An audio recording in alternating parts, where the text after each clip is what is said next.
talking about this. This is a thing. Now, Sophie Cunningham has become the latest person to speak out against men athletes being able to compete and where she's from.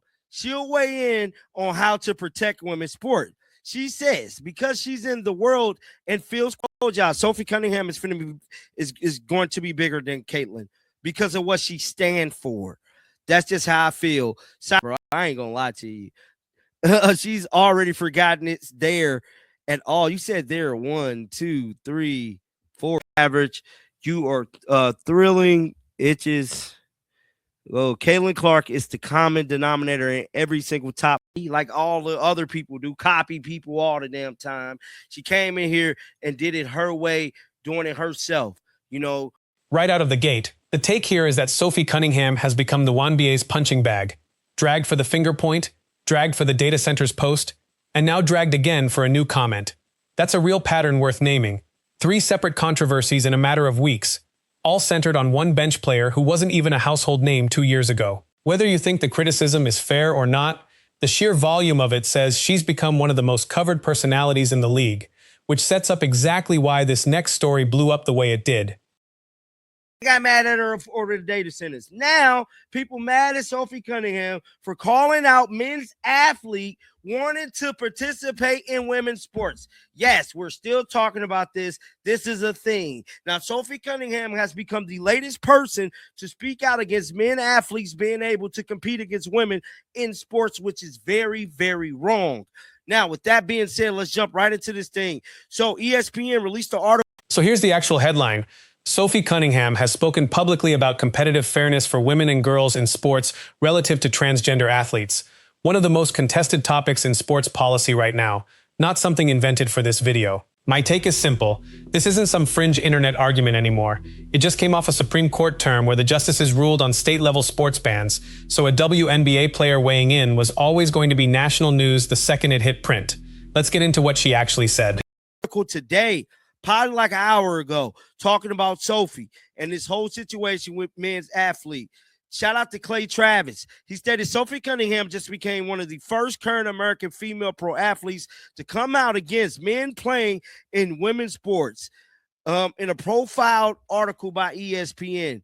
Good for her, rock star. Many others should follow. She's the Megan Rapinoe. Clay Travis framed this as Cunningham becoming one of the first current American female pro athletes to speak out this directly in a major outlet. And yeah, that's a notable milestone for a WNBA locker room specifically. But let's not pretend she's the first woman in sports to say something like this. Riley Gaines has been the loudest national voice on this exact issue for years, just not as an active pro athlete. What makes this different is the platform, ESPN, mid-season, tied to her own name, not the originality of the position. Now, this is the article here. This is the section where Sophie came out and spoke out against all of this stuff that has been happening. It's being reported that you say she's a MAGA Barbie, as some corners of the internet have taken to calling her projections. She says because what she looks like. Before we even get to the substance, the profile spends real time on the MAGA Barbie nickname, and Cunningham's pushback is that people are projecting a political identity onto her based on how she looks and where she's from. That's a fair complaint on its face. Plenty of athletes get boxed into a caricature the second they say one thing that doesn't fit a predictable script. Let's actually hear what she said instead of what the internet decided she said. And where she's from. She'll weigh in on how to protect women's sport. She says, because she's in the world and feels qualified to speak on the world, I got a lot of negative feedback about me hating trans. I'm like, I never once said that. She says, I think that I am here to extend love, but I also think with that love is truth. Here's her exact framing. She says she's gotten a lot of backlash for supposedly hating trans people, denies ever saying that, and says her actual position is that she wants to protect young girls in a locker room or a sport from having to compete against biological men. That is a real specific policy stance, not a slur, not name-calling, and it lines up with the same argument that's been playing out in courtrooms and state houses all year. My honest take, some critics are calling this blatantly transphobic, and some fans are calling her brave for saying it publicly. Both reactions are happening in real time, and that split is the actual story here, not just her quote in isolation. Now, this is the article here. This is the section where Sophie came out and spoke out against all of this stuff that has been happening. It's being reported that you say she's a MAGA Barbie. As some corners of the internet have taken to calling her projections. She says because what she looks like and where she's from. She'll weigh in on how to protect women's sport. She says because she's in the world and feels qualified to speak on the world. ESPN didn't bury this. They built a full exclusive profile around her. Love her or hate her, Sophie Cunningham won't be ignored. That headline alone tells you where her media value sits right now. She doesn't need to be the best player on the floor to be the most talked about one. Love it or hate it. That's real cultural currency in a league that's still fighting for mainstream attention. And it's part of why this profile ran the way it did instead of getting buried on page 6 of the website. And where she's from. She'll weigh in on how to protect women's sport. She says, because she's in the world and feels qualified to speak on the world, I got a lot of negative feedback about me hating trans. I'm like, I never once said that. She says, I think that I am here to extend love, but I also think with that love is truth, being honest, and I want to protect young girls in a locker room or young girls in a sport who shouldn't have to go against biologically. And then the profile pivots to her insisting none of this maps onto a clean political identity. I'm very much in the middle. I agree with things on both sides, disagree with things on both sides. I actually think that's the most interesting quote in the whole piece, because it doesn't fit either side's narrative cleanly. People wanted her to be a full-blown culture war figure or nothing at all, and the actual quotes read a lot more like someone picking her spots than someone running a campaign. Some Rosetta Stone to unlocking the true nature of her political worldview. I'm very much in the middle. I agree with things on both sides, disagree with things on both sides, and that's all I've ever said and my political beliefs, but people love to assume. Now let's get to the other half of this video, because Caitlin Clark just broke another viewership record. 2.5 million average viewers for the Fever Liberty game, peaking at 3 million, the second most watched 1BA game since 2000.